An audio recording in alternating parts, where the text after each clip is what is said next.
to the south.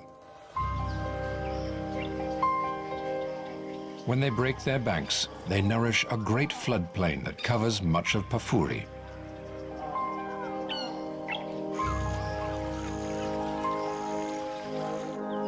Here, lush lowlands feed herds of grazers, and iconic forests grow tall and green. Where less water gathers, hardier plants grow, adding to Pafuri's incredible biodiversity. Although it makes up just 1% of Kruger's total area, Pafuri is home to 75% of all the Greater Park species. Among these, some creatures stand out. From species rarely seen in the rest of the reserve, to great herds of its iconic characters.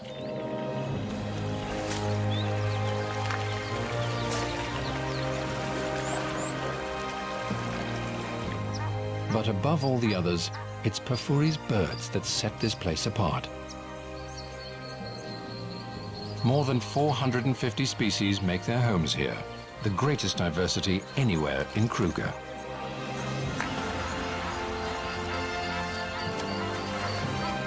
For many tropical African species, this is the most southerly extent of their range.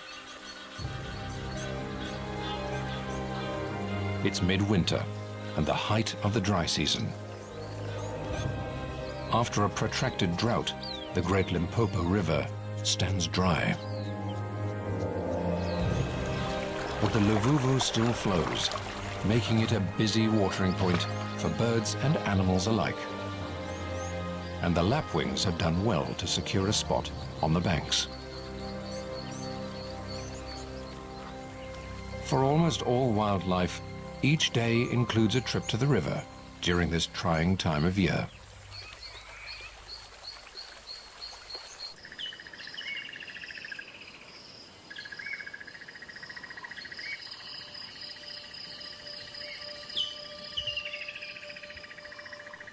As morning dawns in Pafuri, a herd of waterbuck grazes on the marshy floodplain.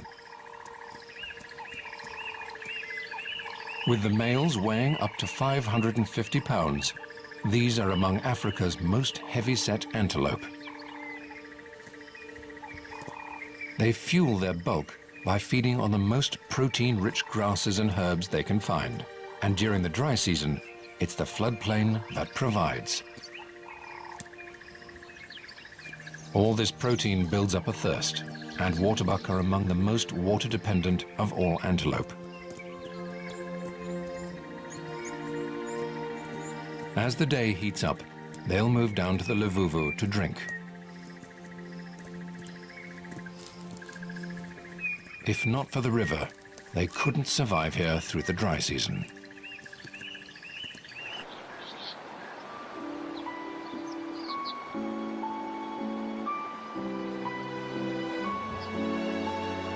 The river flows from west to east across the park, shaping the landscape and attracting its wildlife.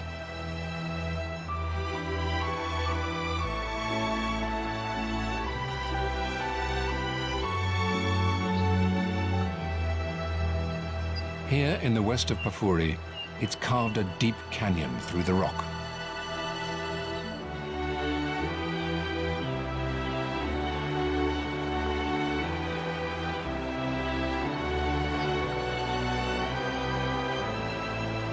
Known as Lana Gorge, it's testament to the Luvuvu's steady flow over the millennia.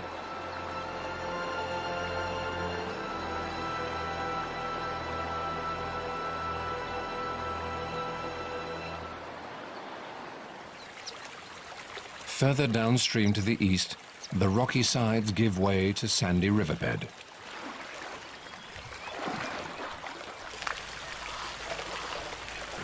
Here, a young bull elephant has arrived early to quench his thirst.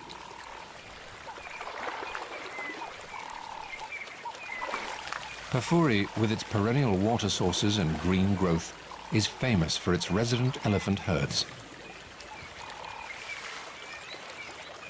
But this bull has left his herd and for now he leads a more solitary existence.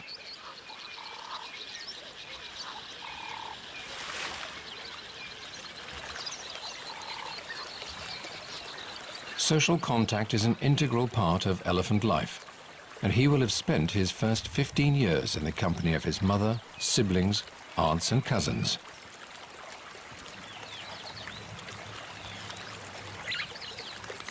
As he moves down the river, he smells the air for signs of other elephants.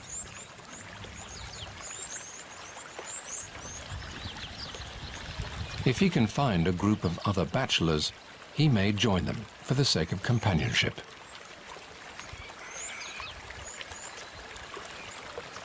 But for now, he's on his own.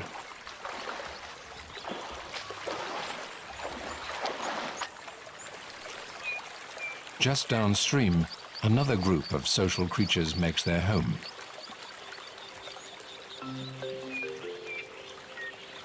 White-fronted bee-eaters live in small families consisting of a breeding pair and up to 5 related birds that'll help them raise their chicks.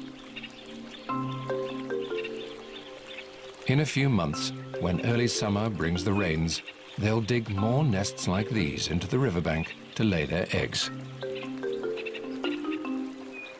The rain will trigger a flush of insect life, and there'll be plenty of food to feed their chicks. For now, the adults can support themselves on the insects around the river.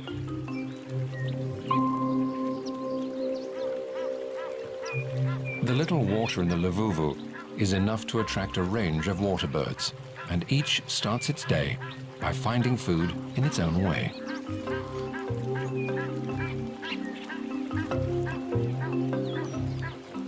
A pair of African jacanas treads delicately at the water's edge.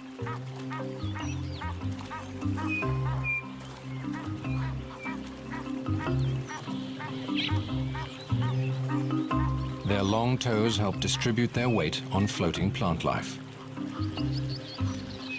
Together, the pair controls a territory along the bank, and it gives them all the insects they need.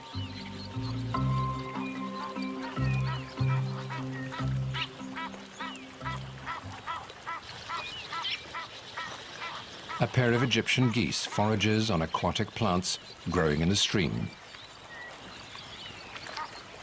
They get stuck in, reaching down for the tastiest morsels. A hammerkop takes a more measured approach.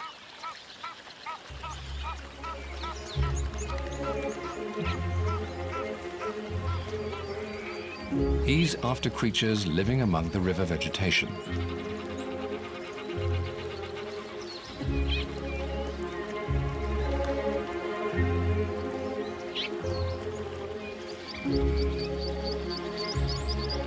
He prefers a breakfast of tadpoles, but he snaps up aquatic invertebrates too.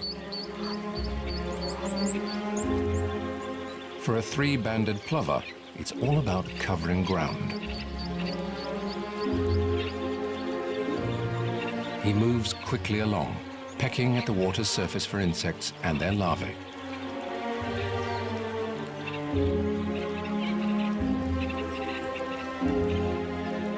It'll take a lot of this tiny prey to fill his belly.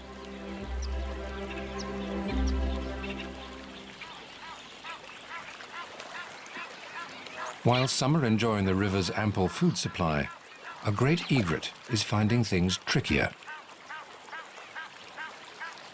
It's after fish and amphibians, but they're proving elusive.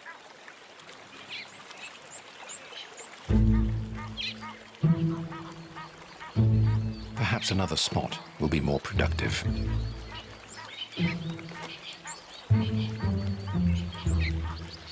It readies itself for the strike, but fails again.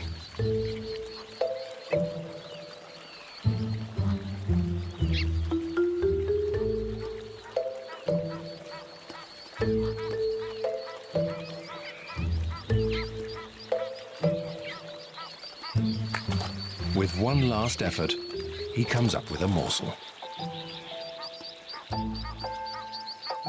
It's not much, but it's a start. While most of the birds feed on small life, there are others here looking for bigger prey. The banks are lined with the scaly bodies of Nile crocodiles sunning themselves. Since the Limpopo River to the north dried up, many of the resident crocs have moved into the Luvuvu. Here the water still flows deep enough to sustain them. They're best known for ambushing prey from beneath the surface. But crocodiles will feed on fish too. They use their powerful tails to pursue their prey underwater.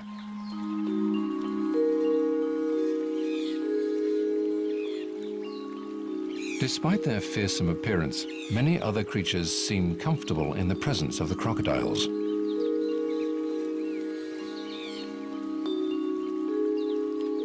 A flutter of butterflies cuts a sharp contrast with the rugged reptiles.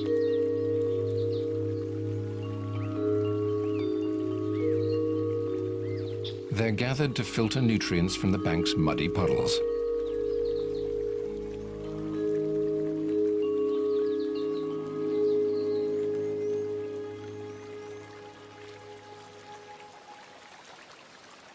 The winged gathering attracts a crowd of its own.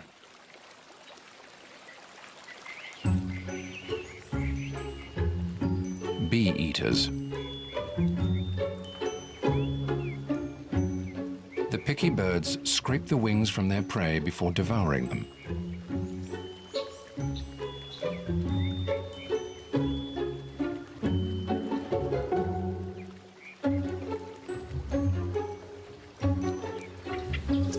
The bee-eater family will join forces with neighboring families to defend their foraging territory against other bee-eaters.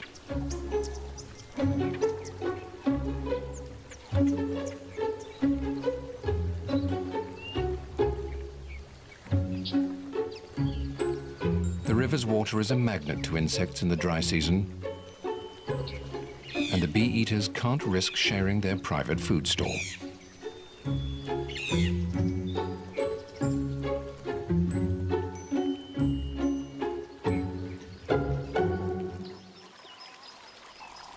For many animals, Pafuri has lots to offer beyond the Luvuvu.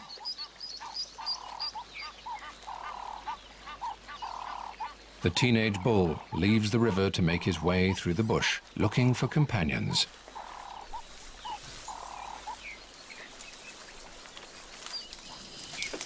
But he doesn't get far before his stomach distracts him. A full-grown elephant bull can weigh up to 5 tons.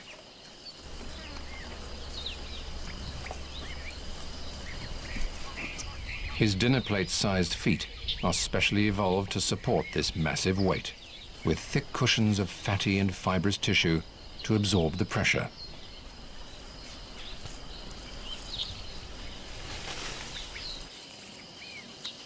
His trunk is the perfect tool for reaching the best leaves high in the trees. The riverside vegetation is his first snack on his day's quest for company.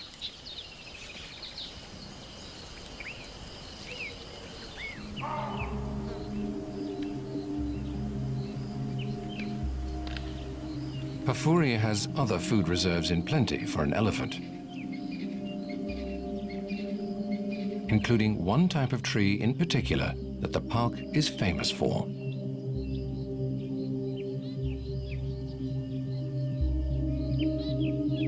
Known as fever trees, their smooth yellow-green bark is unmistakable.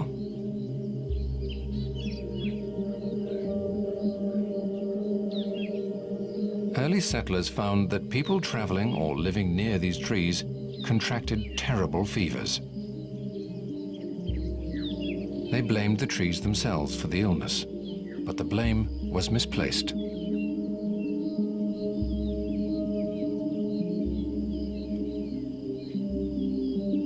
Fever trees favor moist areas and often grow near swamps, the favorite breeding grounds for the real culprits, malaria-carrying mosquitoes.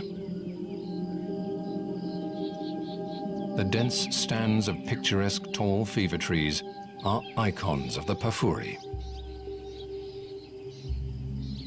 They thrive in the alluvial soils of the floodplain and are regularly inundated with water when the rivers break their banks. These serene, shady forests are a favorite feeding place for many at this time of year. A lone eland grazes quietly on the undergrowth.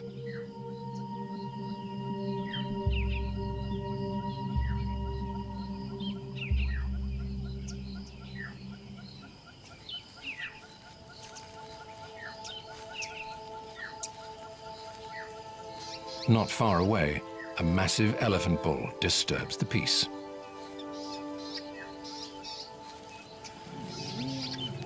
He strides through the forest in a foul mood.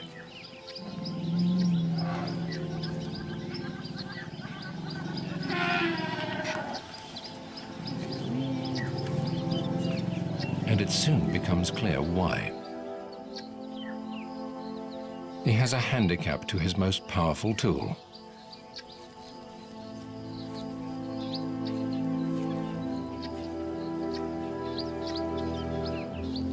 It's an old injury to his trunk, possibly caused by a crocodile's jaws, but more likely, a poacher's snare.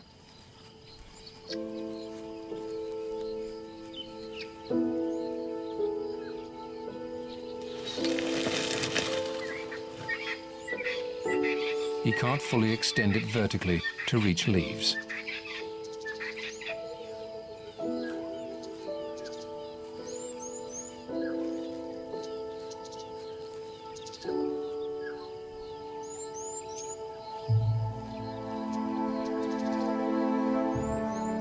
But like all elephants, he has the strength to bring them down to his level.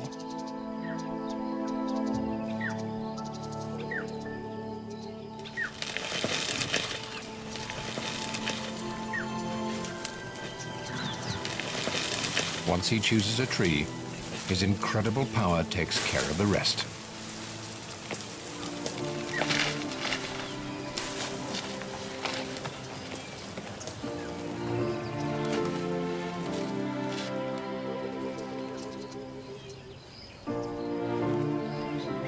With the leaves at ground level, he's finally able to satisfy his agitating hunger.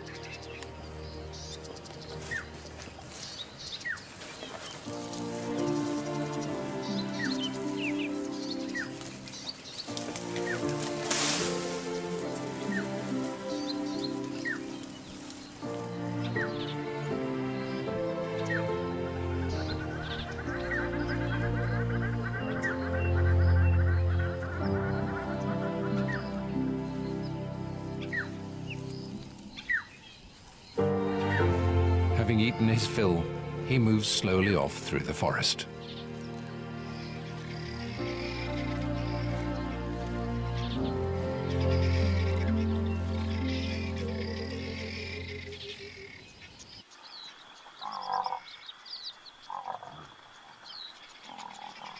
Beyond the fever trees, a herd of African buffalo grazes out in the open. The grasses grow tall on the floodplain, but they're dry and tough at this time of year. This doesn't faze the buffaloes. They prioritize quantity over quality and can subsist on coarser fodder than most grazers.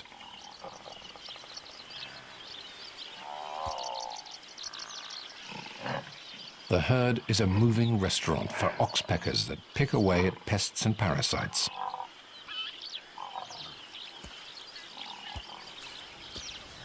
Despite the adults' impressive horns, the herd is wary of predators, for the buffaloes have youngsters with them.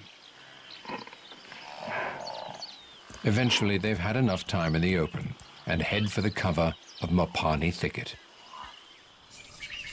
These dense woodlands thrive on Pafuri's higher ground and add yet another habitat to the park. Mopani is well known for its ability to withstand dry conditions. In the heat of the day, The butterfly-like leaves fold closed to reduce the surface exposed to the sun and minimize water loss from evaporation. They're also a fantastic source of protein for Pafuri's animals. But today it's a brown snake eagle that makes best use of the golden trees. It could perch up here for hours, searching its surroundings with piercing eyes for its favorite prey of snakes. When it spots one, it'll swoop down from its perch, crush the snake's spine, and swallow it head first. For now, it stretches its feathers leisurely and surveys the comings and goings below. With raptors like these around, Pafuri's smaller inhabitants must keep a careful eye out.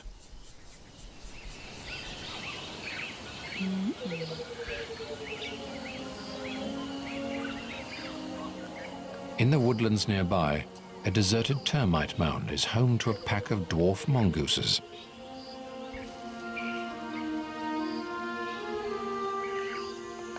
As the day heats up, the adults emerge from their burrow, one by one.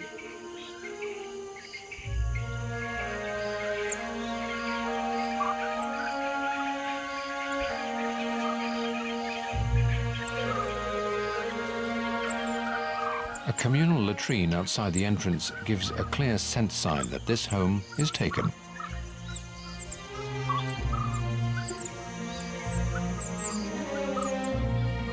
At less than 8 inches long, they have little defense against predators. But the family of 14 watches each other's backs.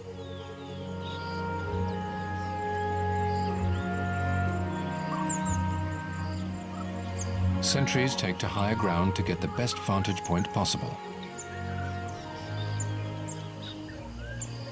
Vigilance is key. There are pups to protect.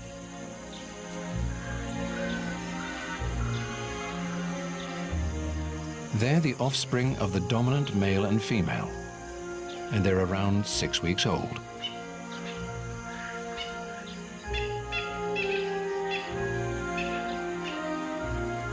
The whole pack works together to raise them. This includes the crucial tasks of babysitting and standing guard.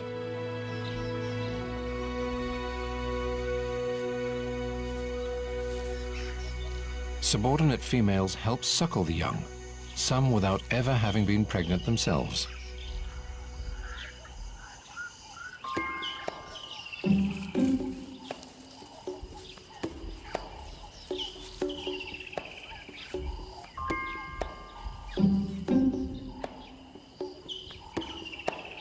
The rest of the pack heads out to scratch for prey with their long claws.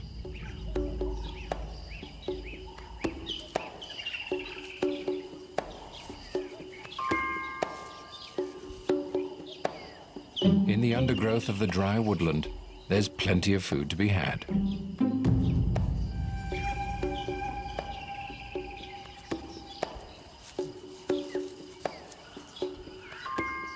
A millipede, known locally as a shongololo, would be a juicy snack.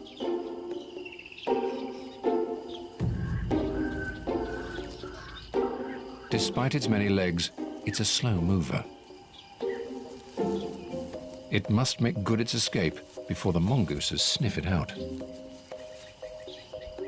The little hunters do most of their foraging on the ground, and the millipede makes a lucky choice in climbing up a tree to safety.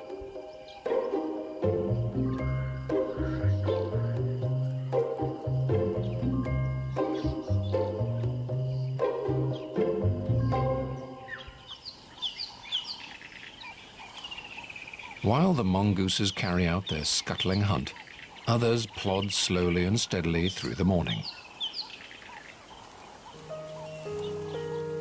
An elephant mother is on the move with 2 youngsters. They've drifted from the herd to search the dry woodland for good fodder.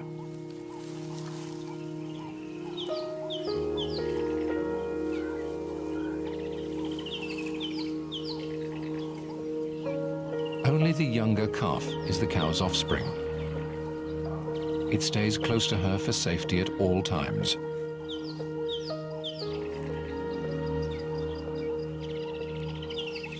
The whereabouts of the other calf's mother is difficult to tell, but it's a sad possibility that poachers have killed her for her tusks.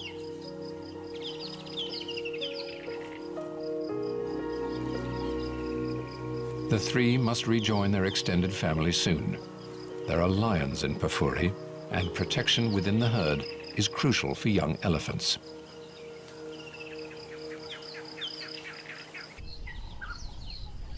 Away from the Luvuvu, a few small wetlands persist. This pan formed from runoff surface water during the last rains, and there's enough here to last the dry season.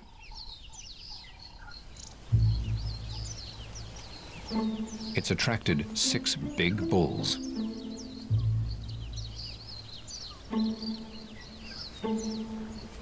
Among them is the young bull that was in the river this morning. The gathering at the water offers him some company at last. The heavyweight with the injured trunk is here too. Neither can compete with the biggest of these bachelors. He wears a tracking collar, and researchers have been following him for the last 10 years.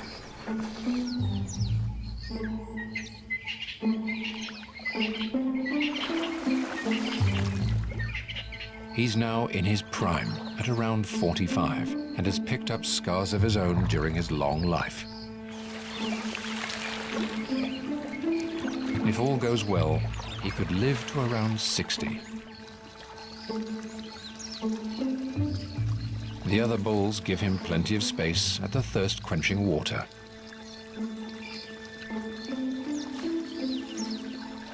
The bull with the wounded trunk has learned to live with his handicap. To get maximum suction, he dips his trunk into the water at an angle. This closes the wound, so he's not sucking in air. But when he sprays it into his mouth, it's a losing battle.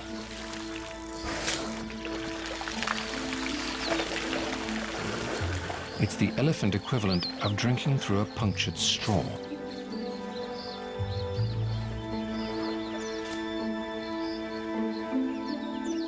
With this constant impediment, his agitated state from earlier in the day is easy to understand. But nothing soothes an elephant like a trip to water.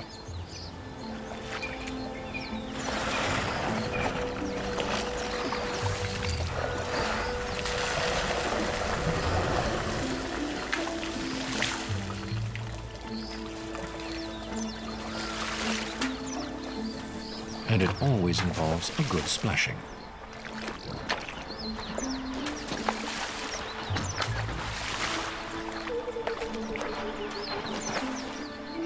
A tree serves as a favorite scratching post.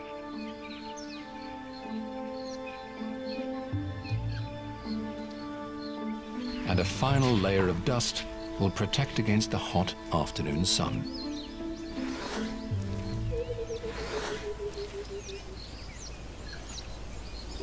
When the elephants are done, as ever, it's Pafuri's birds that make a splash.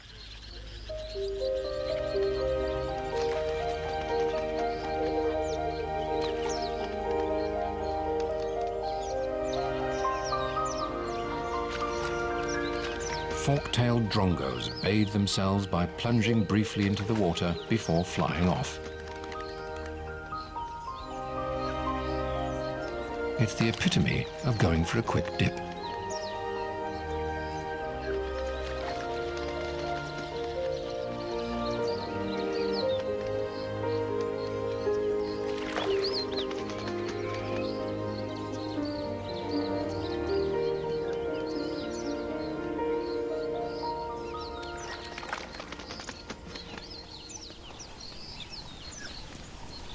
A small herd of impala arrives for a quick drink.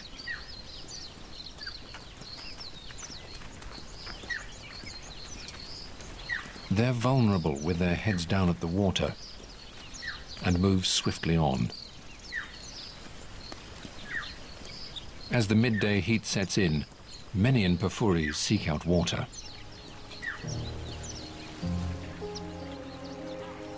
The afternoon is especially busy on the banks of the Luvuvu.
The river draws all of Pafuri's diverse life, including some that are rarely seen elsewhere on the continent.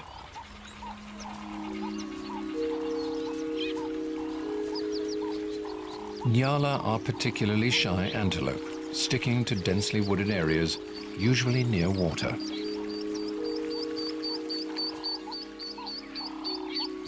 The riverine forests here are perfect habitat for them.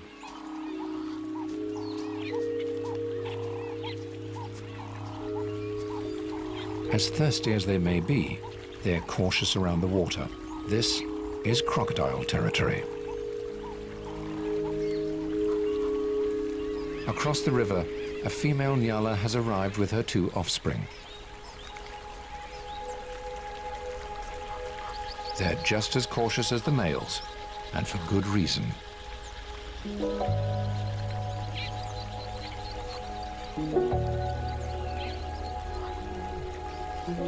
The young croc is probably too small to catch the mother, but it might stand a chance against the fawn, and they're not taking any risks.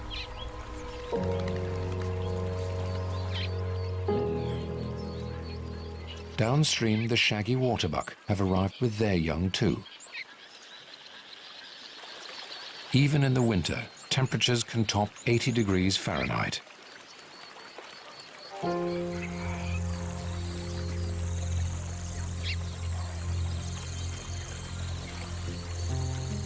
The soft, moist sand offers some cool relief.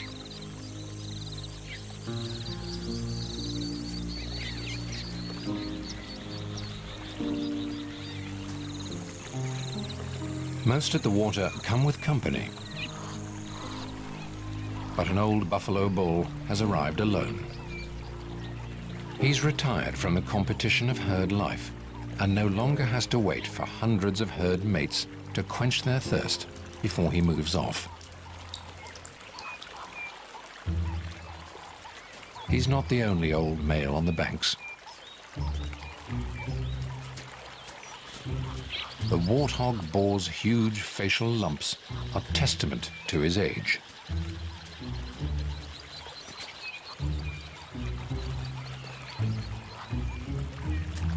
Having quenched his thirst, he turns his attention to food. Green grass is hard to come by this deep into the dry season, and the warthog sees the opportunity for a good meal. The riverside growth is a valuable source of food. For some, the banks provide a special treat. The seed pods of an acacia tree are a favorite snack for Chakma baboons.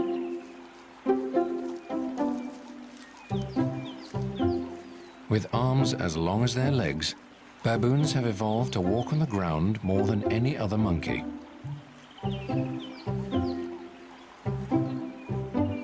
but the youngsters are completely comfortable in the tree,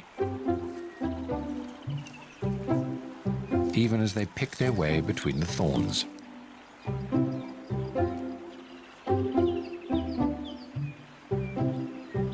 For all the animals, the river offers food, water, and some relief from the afternoon heat. For the birds, the enduring flow serves another crucial purpose.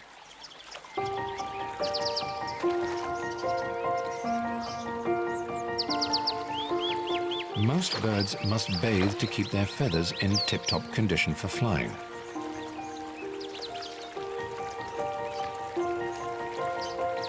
The river is one of the few places they can do so at this time of year.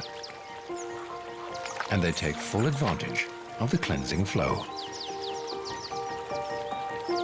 A white-crowned lapwing indulges in an afternoon bath.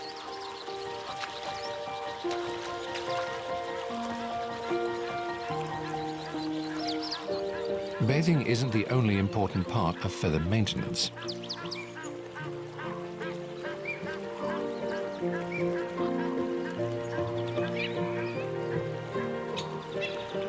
Others along the river preen to remove dust and parasites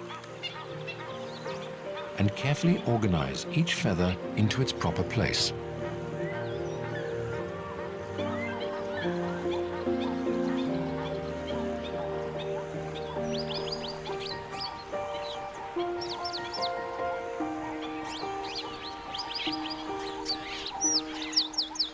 A woolly-necked stork is one of the bigger birds on the river today, but it's dwarfed by its cousin, the saddle-billed stork.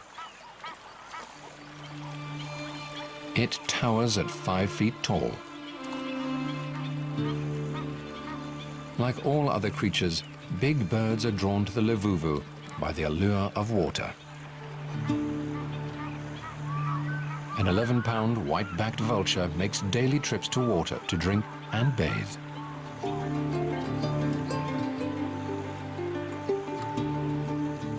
But among all of Pafuri's birds, one species rules the roost. As their name suggests, African fish eagles specialize in catching fish. Unlike the smaller birds, the low-flowing river offers them little in the way of food here. But the eagles are resourceful. They prey on a variety of smaller life, including water birds. They're also fearless thieves, stealing prey from others as big as the saddle-billed stork. All this makes them formidable river mates for the other species.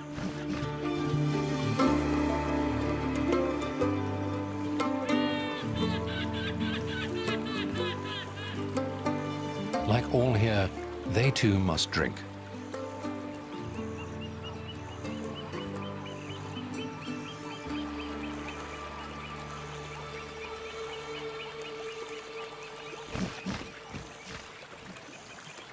The trickle of the river here is enough to satisfy the birds' needs, but there is one resident of Pafuri whose demands are far greater.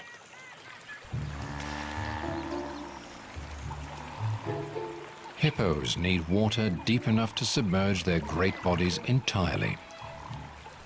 During the dry season, there are few places in Pafuri where this exists. Where the Levuvu meets the dry bed of the Limpopo, in Pafuri's easternmost corner, it has formed a natural dam deep enough for a pod of hippos.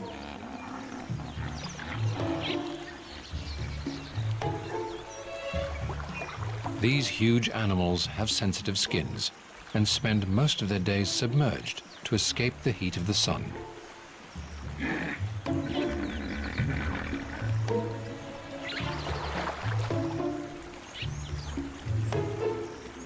This bull is in charge here.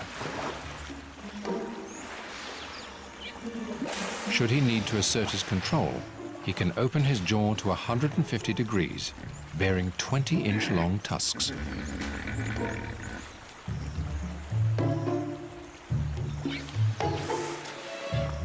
For now, he relaxes in the cool of the water with his pod.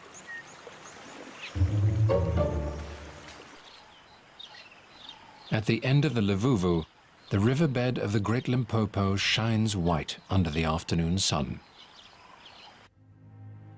Known as Crook's Corner, this point forms the border between three countries: South Africa to the southwest, Zimbabwe to the northeast, and Mozambique to the east.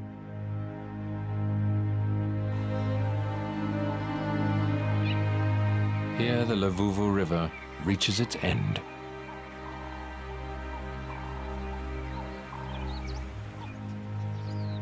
After flowing steadily eastward, it meets a boundary it cannot cross in the broad sandy bed of the Limpopo.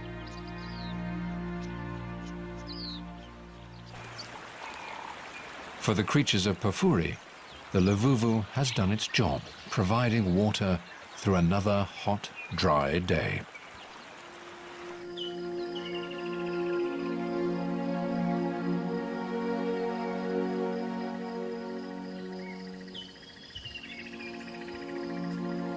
As evening sets in, the waterbuck are back, grazing on the floodplain.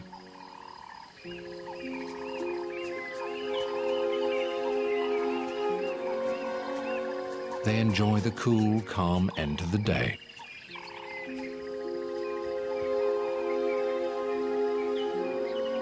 The young elephant mother and her calf have found their herd as they emerge to cross the plain for a drink in the river.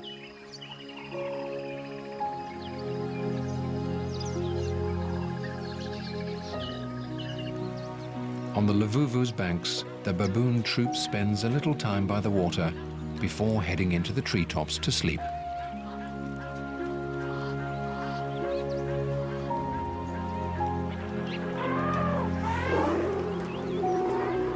The river is a picture of peace until the elephants get here.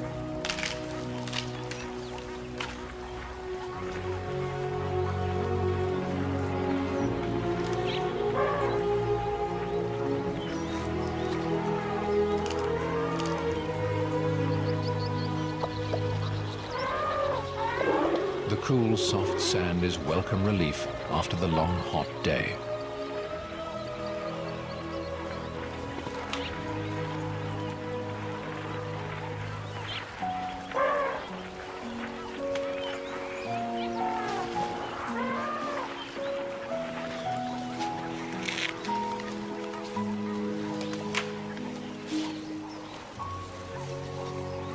The Luvuvu's banks are the site of a reunion.